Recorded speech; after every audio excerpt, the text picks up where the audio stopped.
Hi, everyone. Welcome to Angel Borrelli Pitching. I am Angel Borrelli, and you're listening to The Fix, Season 12, Episode 3. And as you can see, I am doing visual content today, so you may want to switch to the YouTube channel, Angel Borrelli Pitching, so you can see what you're listening to. I'm here today with Jacob Courtney, and I'm going to be teaching about why I am so obsessed with the importance of placing the stride foot in the correct place for perfect alignment with your hips, which not only opens up an entire new world for your velocity development, but in addition, it avoids and can prevent medial elbow pain, shoulder pain, and labrum issues. So we're going to get started with my co-host, Jacob Courtney, who is going to be my sample pitcher, who you know he secretly wants to be a pitcher even though he's a catcher. Okay, so Jacob, come on over and bring the bat. But before we get started with this, I'm going to give you a little bit of background on what pitching is and how the pitcher goes from the sideways position to the face forward position where he wants to be to deliver the ball with accuracy. So something that's really basic and really simple for you all to understand, and this applies to every detail about the pitching motion. The pitcher starts sideways, he turns, faces the hitter, throws the ball. All day long, as human beings, we make a left-hand turn, we make another left-hand turn, and we always step to bring the other side around. When we're in the gym, if we're doing a lunge, the foot goes straight out in front. If we're running, the foot, this foot, there's always a space between. So when we're dealing with muscles, joints, angles, joint actions, you have to observe the actual real rules of the body if you want to have an efficient performance and avoid problems with the joint, any joint, not working correctly and causing pain. This is why I'm obsessed with this issue of what in baseball is called throwing across the body, where the right-handed pitcher ends up with his foot way over here, his hips get locked up, and the next thing you know it, his arm comes through in a funny way. He gets forearm tightness, shoulder pain, etc., etc. And it is the simplest thing to identify and a very important thing to take into consideration. If you are a pitcher who is returning from any kind of surgery on the shoulder or elbow, and this is your style, you have to consider making the adjustment. If you are a pitcher who is looking to improve velocity, you have to improve your rotation first to do that. So if you have this style, you might want to consider making the adjustment. If you're a pitcher starting out or you're a coach with young kids, do not teach stepping across the body. Even though in the baseball world, everyone says, wow, the ball comes out of nowhere. Is that true? Exactly. When you're facing a pitcher that crosses way over, you know what I'm talking about. It feels like the ball comes out of nowhere. It's a little funky, yeah. It's a little funky because you can't see it, right? Because the arm's coming through in an unusual way. So while that may be effective to try to deceive the hitter, it's the cost of the pitcher's health. So in kinesiology, we do what structurally is sound and is correct. And I am a structural analyst. And so this is why this one habit makes me crazy. So I'm going to show you what the problems really are with it, because for you to really learn, you have to trust first. And I want to give you the background information so that you can say, okay, this is worth me addressing. As a coach, you might say, you know what? This makes sense. I want to get all my kids on board with this. So anyway, get into stride foot contact for me. Okay. Move your foot just a little bit to the right. Nope, a little bit more over. Nope, right here. Yeah, there you go. And strengthen the leg. So I'm putting him just into the stride foot contact phase, and I have him with this bat so that you can actually see the separation of rotation. So the first thing that happens for the pitcher to make his turn to say for the plate, and this is with his leg, where it would be considered structurally aligned. The first thing he's going to do is turn this hip inward. You can lift the heel up on the back foot. Notice the hips are coming, and notice the bat is behind him, and this is what we want. We want separation of the rotational segments. The hip comes first, then comes the trunk. Notice the bat has not squared up yet, and then he turns all the way, and now he's square, and he's ready to go. Okay, you can come out of that. So that is natural alignment, allowing for rotation. Now do that again. Now put your foot way over here, somewhere where you've seen guys do it, even more. Right. So now when you're looking, start to lift the back foot and turn. Notice he's on a tightrope. He probably is, yes. So you can't see both his feet separated. So he would be like walking, crossing his front leg. So as he's starting to turn, he's having trouble maintaining that separation. Right now, your hips are locked, right? Exactly. Yeah, because his foot's so far over here, his left hip axis cannot have the pelvis rotate on top of it. So now he, as a pitcher, and this is all happening in milliseconds, he's in trouble. He has to leave the hip here. Sometimes they pick the back foot up, which I'm not going to ask him to do. Or he gets into this thing where the arm gets ahead of the hip. The hip is still facing the wrong direction. Now his arm comes through. I'm going to take the bat from you, but leave your arms like this. The bat comes through, the arm comes through, sorry. And because he had an unusual way that the arm came because the rotation was up, he has to do what looks like he's getting ready to throw a football. Now the ball is here ready to throw.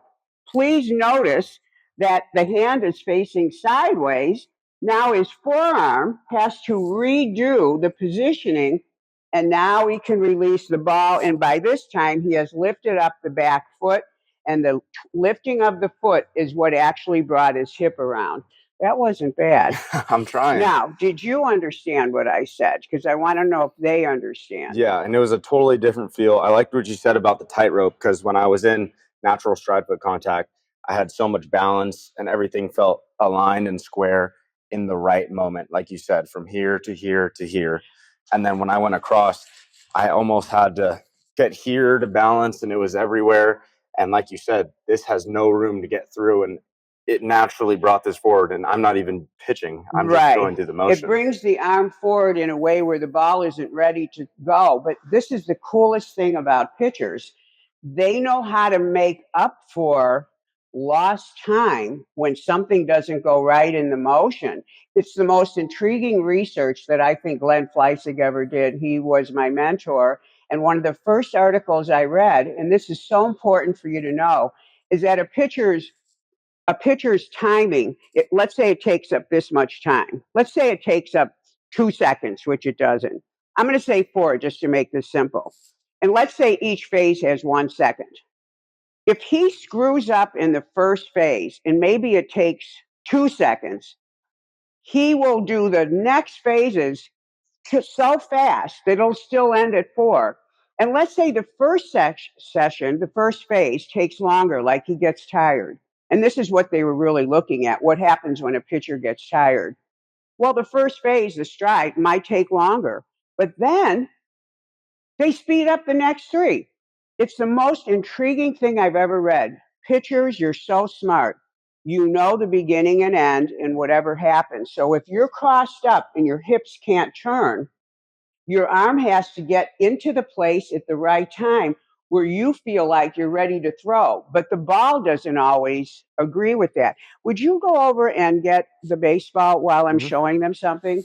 So what I want you to understand is, so I'm just going to put this bat here. The pelvis is the place, like if you're wearing jeans and you had 2 pockets, it would be right where you put your hands in your pockets, and where your fingertips are, that's your actual hip joint. The pelvis, think of it as a rectangle. And in order for it to rotate correctly, it has to rotate. It's coming from sideways. This foot is out, and it's actually rotating around the left hip. The front leg is the base for the entire rotation. And the reason why I say this opens up everything for velocity is accumulated starting with the pelvic rotation. going into the trunk rotation, going into the shoulder rotation. So if you can't get your hips to initiate correctly, you're going to alter the amount of forces that end up at your shoulder, in addition to blocking the way the shoulder needs to receive forces. It asks the shoulder to do an action that is other than the fastest action that the shoulder can do. So when you step over, which might seem so innocent, it's not. It causes all kinds of a chain of events. But you pitchers who do it, you're geniuses at figuring out a way to get the ball off, even though you didn't have the entire efficient motion going.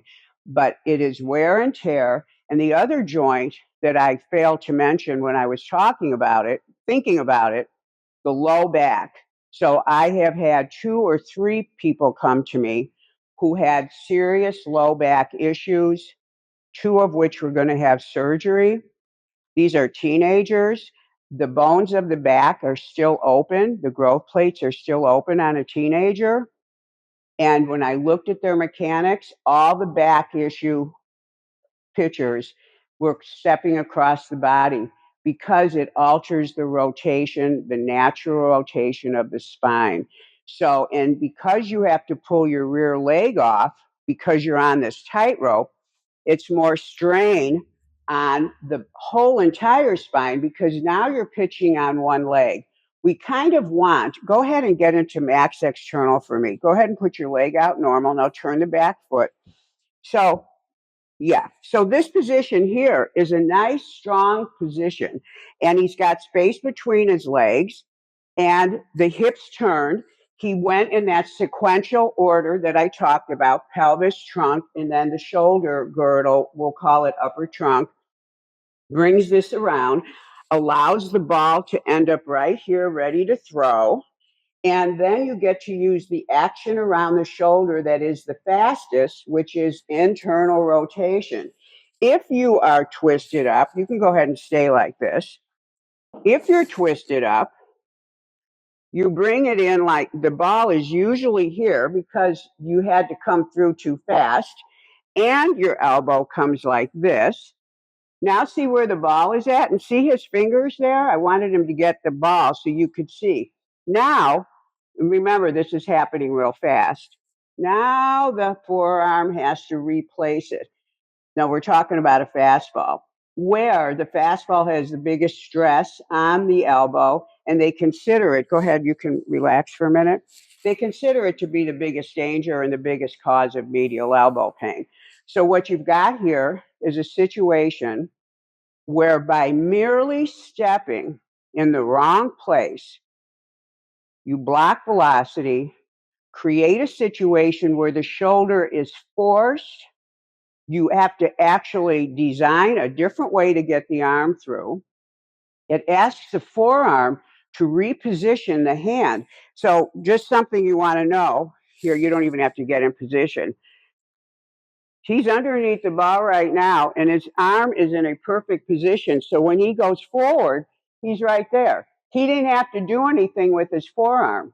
When you come through like this, which you have to do when you're crossed over because you can't get your hips around, the arm gets in front of the hips.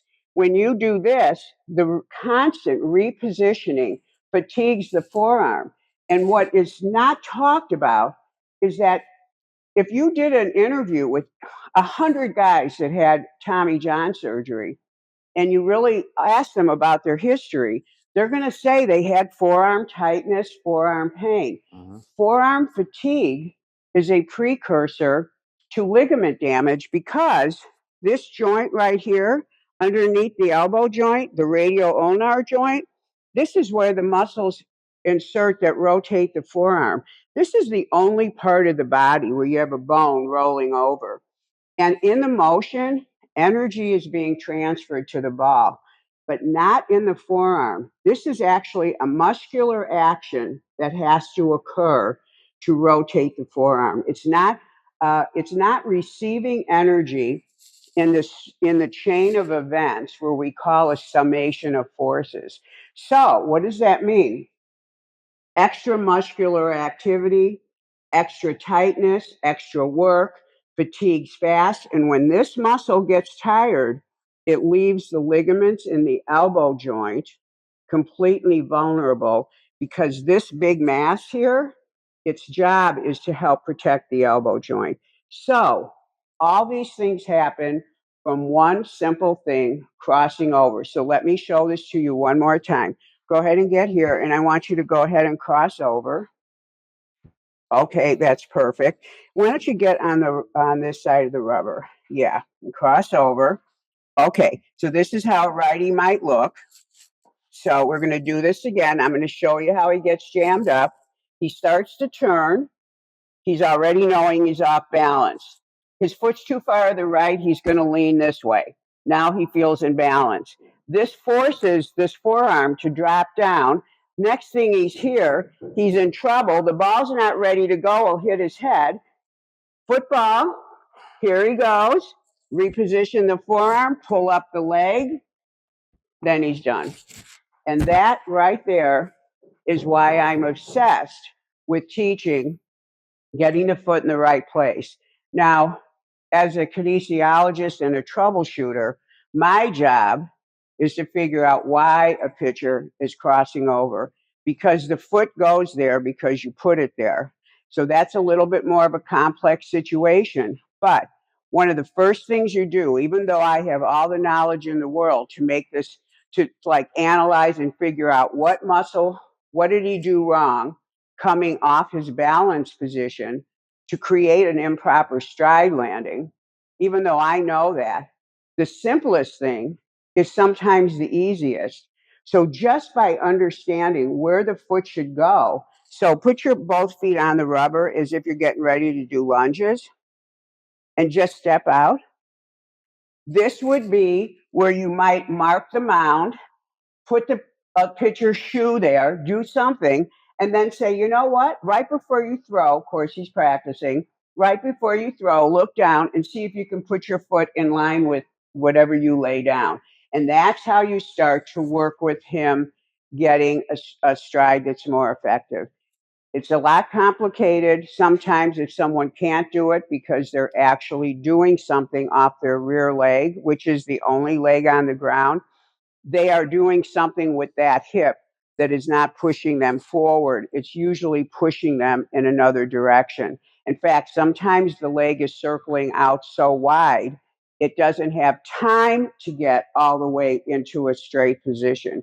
But anyway, the purpose of this was to show you some of the things I was mentioning in the last podcast, which is when people seem so lost about why there's so many injuries, yet watch how many pitchers you see, especially younger pitchers, that actually have this flaw. Do you see it a lot? Because I know you've seen. I see it in high school. I see it in college. Everyone, like we've talked about before, even coaches telling kids to cross over and then creating these problems without even knowing that these are problems. Yes, and and that is the trouble is that no coach wants to hurt a kid, but if you don't know something, and that's what my job is to educate you so that you can make thorough decisions about what it is that you want to do when you're training kids to have a good pitching motion.